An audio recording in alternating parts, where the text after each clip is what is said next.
Tapi sebelumnya Buya pengen nanya Buya masalah surat Al-Munafikun kalau nggak salah ya ayat 9 itu Allah telah memperingatkan ya Buya ya. Ya ayyuhalladzina amanu la tulhikum amwalukum wala auladukum an dzikrillah wa may yaf'al dzalika fa ulaika humul khasirun.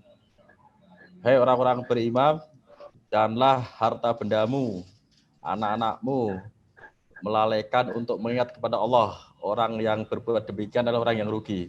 Itu gimana maksudnya Pak Ustadz, Pak Buya, dengan profesi kita kan juga notaris ini kan termasuk harta benda Buya, supaya menuju pada surganya Allah gitu Pak Buya.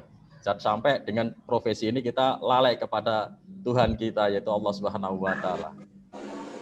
Silakan Buya.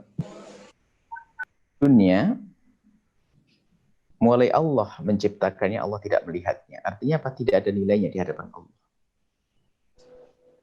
Kecuali dunia yang digunakan untuk Allah. Kerjaan apapun tidak akan ada nilainya kecuali pekerjaan itu hasilnya untuk Allah. Karena urusi dunia menghabiskan waktu. Akan tapi jika pekerjaan yang kita lakukan itu adalah dibawa kepada Allah, maka bukan lupa kepada Allah. Saya bekerja nyangkul di sawah, jualan di pasar,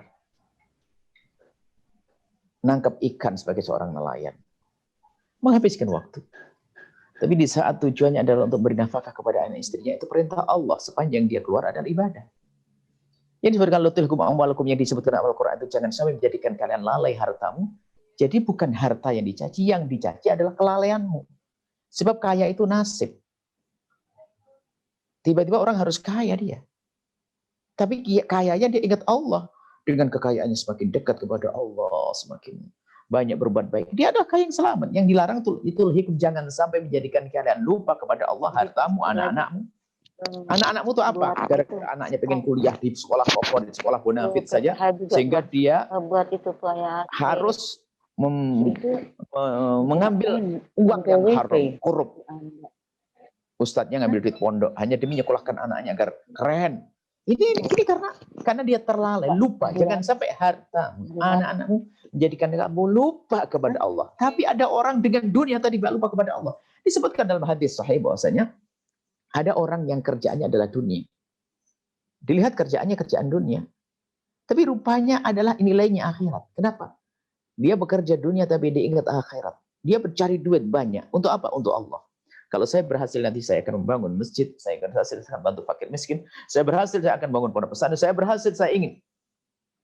Kelihatannya urusan dunia tapi ternyata dunia nilainya adalah akhirat. Begitu sebaliknya ada orang kelihatannya melakukan kebaikan, melakukan amal akhirat, akan tapi ternyata nilainya adalah neraka. Kenapa? Dia berbuat baik hanya pengen disanjung, dia sholat pengen disanjung, dia bersedekah pengen disanjung.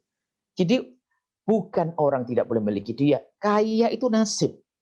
Ada raja masuk surga, ada raja masuk neraka. Ada orang melarat masuk surga, ada orang melarat masuk neraka. Nggak ada urusan dengan dunia ini. Raja Daud, Raja Sulaiman, Raja dahsyat hebat masuk surga, seorang nabi bahkan. Tapi ada nabi Ayub, fakir dan sebagainya. Ada sahabat Nabi Sayyidina Abdurrahman bin Auf, kaya raya. Imam Madhab, Imam Malik, kaya raya. Tapi ada orang fakir kayak Imam Nawawi. Nggak.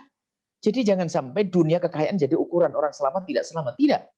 Yang menjadi kan dunianya itu menjadikan dia lupa kepada Allah, inilah yang akan rugi orang-orang munafik. Ini tidak terjadi pada orang kaya saja, jangan dianggap orang kaya selalu lupa, enggak. Orang fakir lupa kepada Allah gara-gara dunia. Contoh, bekerja dapat gaji 600.000, ternyata dia harus membuka auratnya. Lihat, ini terlena, lupa gara-gara ngejar dunia. Sudah fakir ngejar dunia. Jadi, yang terlena dengan dunia bukan saja orang kaya. Si fakir kan boleh, karena permasalahan hatinya memandang dunia dengan kekaguman yang tidak pernah dilihat oleh Allah. Maka mungkin nasib Anda harus kaya raya. Tapi Anda menjadikan kekayaan Anda Allah, maka selamat. Bukan sebagai seorang munafik. Bukan sebagai seorang yang terhinakan. Karena apa? Anda kaya. Banyak orang kaya. Imam Malik orang kaya raya. Seorang Imam Madhab kaya raya. Sebaliknya Imam Nawawi, Imam Syafi'i tidak. Jadi masalah kaya ini jatah. Jadi yang dimaksud dalam Al-Quran tentang dunia yang melalaikan adalah dunia menjadikan sebab kita jauh kepada Allah. Kecil atau banyak, sedikit kecil atau besar, sedikit atau banyak itu sama. Orang fakir, Masya Allah, kerjanya capek, sampai ngelembur, nggak sholat. Nggak sholat, na'udzubillah. Tapi ada orang yang Allah kekayaan melimpah. Subhanallah. Sedekah ia cara mengambilnya halal. Sedekahnya banyak. Bermanfaat untuk orang banyak. Masya Allah. Seperti itu. Jadi yang dimaksud adalah harta yang melalaikan. Yang menjadikan orang itu hina. Bukan semua harta. Yang tulhikum. Yang menjadikan kalian semuanya lupa kepada Allah. Tapi kalau harta tidak menjadikan kalian lupa. Bahkan harta yang menjadikan diri kita ingat kepada Allah. Maka harta itu adalah pesan yang Allah kirim kepada kita agar kita kembali kepada Allah dengan cepat. Artinya begini, kalau Allah berikan pada Anda kekayaan sebenarnya pesan, hei hambaku, ini aku beri kirim bekal. Ayo datang kepada aku dengan cepat. Seperti halnya kalau kita panggil oleh seorang yang kita hormati, dikirim mobil biar cepat nyampe. Allah kirim kekayaan maksudnya apa? Biar kita segera menuju kepada Allah. Ya Allah baik. Engkau kirim kepada aku kekayaan, maka aku akan menujumu kepadamu ya Allah dengan cepat. Ini hartaku akan gunakan untuk kebaikan, untuk kemuliaan. Termasuk tadi Anda yang mencari rizki dunia untuk beri nafkah anak istrinya, maka itu adalah seperti jihad di jalan Allah, seperti disabdakan Nabi Shallallahu Alaihi Wasallam. Ingat, yang menjadi terlena adalah mencari duit sedikit sampai melakukan yang haram, tidak sholat, dusta, culas dan macam-macam. Maka itulah orang yang terlena dengan dunia dan dia adalah orang munafik, tempatnya ada di dasar jadi keraknya neraka jahanam. Wallahu a'lam bishawab.